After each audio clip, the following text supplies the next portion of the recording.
एक तरफा जब्त का मरहला खत्म हो गया। किसी भी इसराइली हमले का गैर रवायती जवाब मिलेगा। ईरान का अमरीका को सख्त पैगाम, कहा इस बार इसराइली इंफ्रास्ट्रक्चर को निशाना बनाया जाएगा। अरब मीडिया के मुताबिक कतर के जरिए भेजे गए पैगाम में कहा गया कि एक तरफा तहम्मुल ईरान की कौमी सलामती की जरूरत पूरी नहीं कर रहा। ईरान इलाके जंग नहीं चाहता, लेकिन इसके लिए इसराइल को बाज रखा जाए। हमारा रद्द-ए-अमल सिर्फ हमला आवर के खिलाफ होगा। अगर किसी मुल्क ने हमला आवर की मदद की तो इसे शरीक जुर्म में जायज हदफ समझा जाएगा। सलामती कौंसिल के एक अहम इजलास में तकरीबन 24 घंटे बाद ईरान का बयान सामने आया।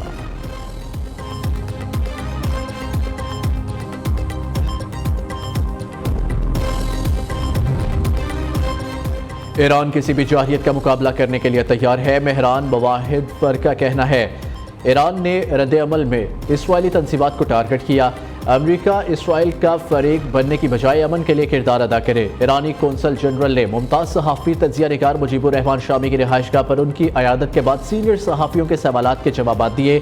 इस मौके पर स्पीरिट ग्रुप ऑफ कॉलेजेस के चेयरमैन प्रोफेसर अब्दुल रहमान, मुमताज़ तजिया निगार सजाद मीर, सलमान गनी, मोहसिन गुराया, नसरुल्लाह मलिक, उमर शामी, मुदस्सिर इकबाल, उस्मान शामी और दीगर मौजूद थे।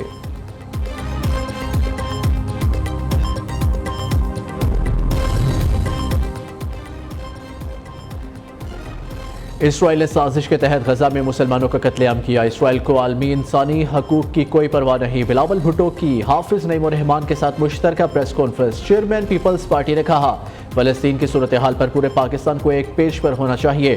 तमाम सियासी जमातों से कहता हूँ मजलूम फलस्तीनियों की आवाज़ बनने के लिए साथ दे। अमीर जमात इस्लामी बोले गजा में हज़ारों बच्चियों खवातीन शहीद हो चुके। 7 अक्टूबर को गजा के अवाम के साथ इज़हार यकजहती करेंगे। हाफिज नईम उर रहमान की शाहिद खाका नवासी से भी मुलाकात। मौजूदा सियासी सूरत हाल और मशरिक़ वुस्ता के हालात पर तफसीली बातचीत। अमीर जमात इस्लामी का महमूद खान अशरजई से भी टेलीफोनिक रब्ता।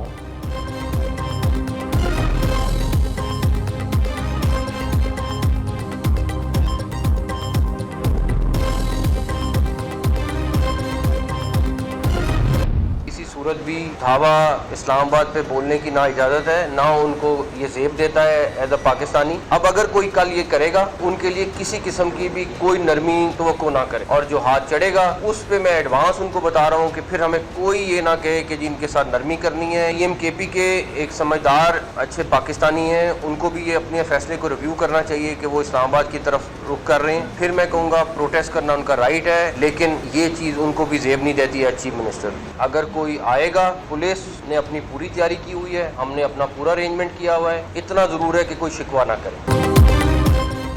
PTI की आज फिर इस्लामाबाद पर चढ़ाई की कॉल। अली अमीन गंडापुर का सरकारी मशीनरी की मदद से रकावटें हटाते हुए हर सूरत डी चौक पहुंचने का ऐलान। यरगार रोकने के लिए हुकूमत in action.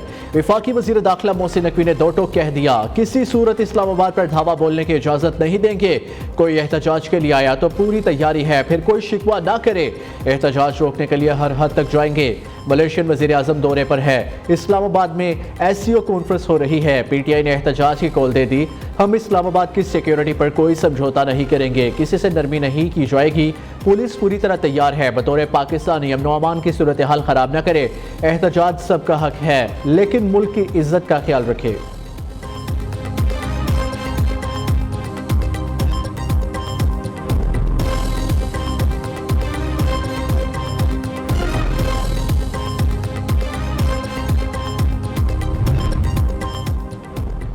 Islamabad red zone के सिक्योरिटी रेंजर्स के हवाले करने का फैसला। दाखिली रास्ते कंटेनर्स लगाकर सील, रकावटें लग गई। एहतजाज के पेश नज़र मोटरवे को अटक टूल प्लाजा के करीब बंद कर दिया गया। खैबर पख्तूनख्वा और पंजाब के मुख्तलिफ शहरों में मोबाइल सर्विस गैर मुय्यना मुद्दत तक बंद रखी जाएगी।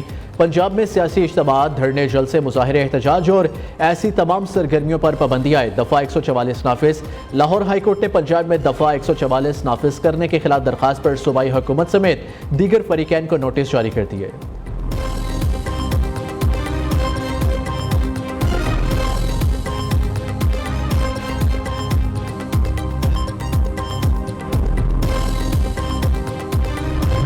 सरकारी मुलाजमीन का एक जुलूस लेकर आकर पंजाब के ऊपर हमलावर होते।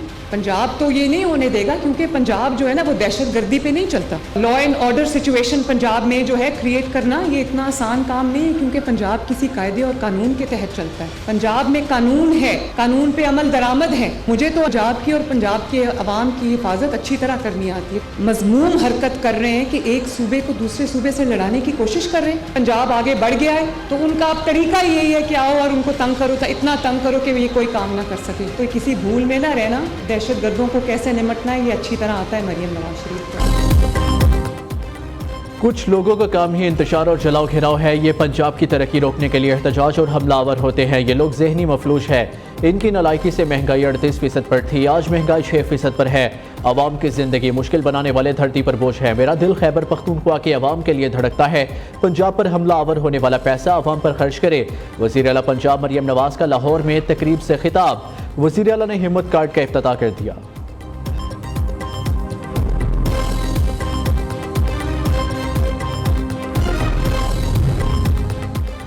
डी चौक इस्लामाबाद में आज भरपूर एहतजाज होगा। अपना कानूनी और आईनी रास्ता इख्तियार करना जानते हैं। तहरीक इंसाफ के मरकजी रहनुमा उमर अयूब का कहना है पुरअमन एहतजाज करने वालों पर मियांवाली, फैसलाबाद, बहावलपुर और दीगर शहरों में सीधे फायर किए गए, झूठे मुकदमात बनाए गए। अब इनका अंजाम करीब आ रहा है। लंदन प्लान के तहत कानून साजी की जा रही है। ये लोग आईनी तरमीम नहीं कर सकेंगे, इनका मुंह काला होगा।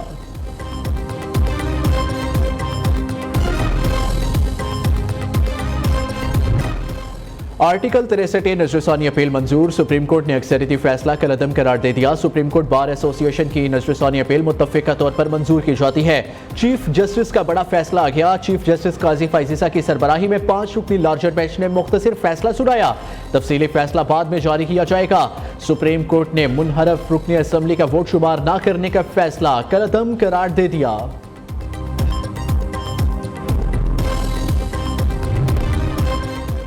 आर्टिकल 63 से मुताल्लिक अदालती फैसले के बाद हुकूमत का पार्लियामेंट से आईनी तरमीम मंजूर कराने का इम्कान। ज़राए के मुताबिक हुकूमत ने आइन के आर्टिकल 63 नजरसानी केस में अदालती फैसले के बाद पार्लियामेंट के दोनों ऐवानों का इजलास बुलाने का फैसला किया है।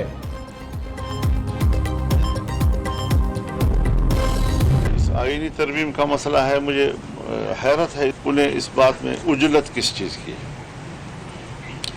और उसमें कोई इमरजेंसी मुझे नज़र नहीं आ रही। हम किसी भी कीमत पर हुकूमत के साथ प्लस होने के लिए आमादा नहीं हैं। ये जो आईनी तरमीम की बिल है इसको मौखर कर दिया जाए तावक्ते के कॉन्फ्रेंस अपने अंजाम को पहुँचे। इस दौरान में दाखिली जो तनाज़ात हैं और सियासी इख्तलाफात हैं उसको हमें यकजहती में तब्दील कर देना चाहिए। मैं अपोजिशन से भी यही अपील करूँगा कि वो अपने एहतजाजात इस दौरान न करें, उसको मुअख्खर कर दें। आईनी तरमीम पर जल्दबाजी कबूल नहीं। मौलाना फजलुर रहमान का हुकूमत का साथ देने से इनकार। मौलाना फजलुर रहमान का कहना है कि हम किसी कीमत पर हुकूमत के साथ प्लस होने पर आमादा नहीं है। यह बिल अपनी तफसीलात के साथ इस काबिल नहीं कि इस बिल को पास किया जाए। पीटीआई तसादुम के लिए रेड जोन आना चाहती है। ये लोग इक़्तिदार के लिए लाशें गिराना चाहते हैं। एक वज़ीर आला गुंडागर्दी की बातें कर रहा है। अदलिया को लोगों की जानें बचाने के लिए मुदाखलत करनी चाहिए।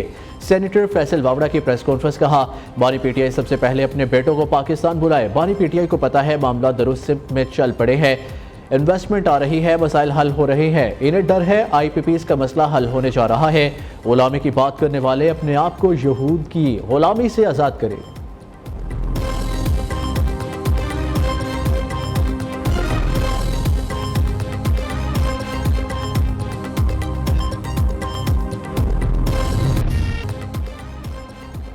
मलेशियन वज़ीर-ए-आज़म का दौरा पाकिस्तान। सदर ममलिकत और वज़ीर-ए-आज़म से अलग अलग मुलाकातें। अनवर इब्राहिम को निशान पाकिस्तान अता किया गया। ऐवान सदर में मलेशियन वज़ीर-ए-आज़म के एजाज़ में पुरवकार तकरीब। सदर आसिफ अली जरदारी, वज़ीर-ए-आज़म शहबाज शरीफ और army chief general Syed Asim Munir समेत आला शख्सियात की शिरकत।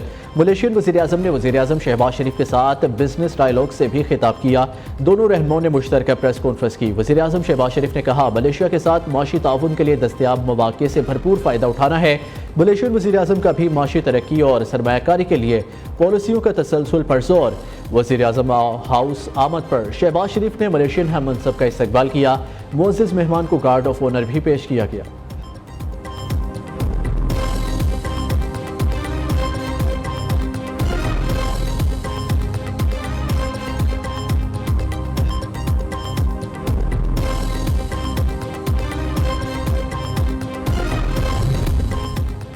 9 मई के मुकदमात में जमानत खारिज होने पर पीटीआई के 2 एमपीए कमरा अदालत से फरार। लाहौर हाईकोर्ट ने 9 मई के 2 मुकदमात में हाफिज फरहत अब्बास और शेख इम्तियाज़ महमूद की जमानत की दरख्वास्तें मुस्तरद कर दी। कमरा अदालत से निकलते ही शेख इम्तियाज़ महमूद और हाफिज फरहत अब्बास ने दौड़ लगा दी। दोनों मुल्जिमान के साथ उनके वकला भी दौड़ पड़े। पीटीआई के दोनों रुकने पंजाब असम्बली पुलिस को चकमा देकर भाग गए।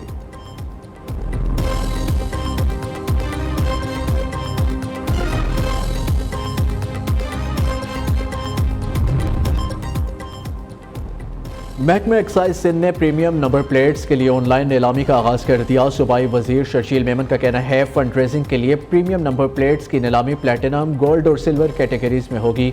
नीलामी से हासिल होने वाली रकम सैलाब मुतासरीन की मदद के लिए सिंध पीपल्स हाउसिंग प्रोजेक्ट को दी जाएगी। कोयटा में बरौरी बाईपास के करीब बारातियों की बस खाई में जा गिरी। 7 अफराद जाबाह खवातीन और बच्चों समेत 30 से ज़ायद अफराद जख्मी। रेस्क्यू टीमों ने जख्मियों को अस्पताल मुंतकिल कर दिया।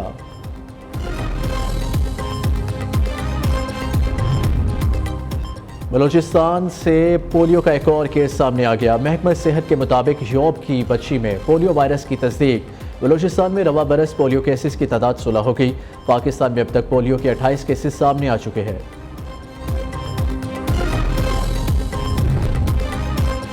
आज जानवरों का आलमी दिन मनाया जा रहा है। हयातियाती निज़ाम में मौजूद तमाम जानवर कुदरत के माहौलियाती निज़ाम को मतवाज़न रखते हैं। दिन मनाने का मकसद जानवरों के हकूक़ की अहमियत को उजागर करना है।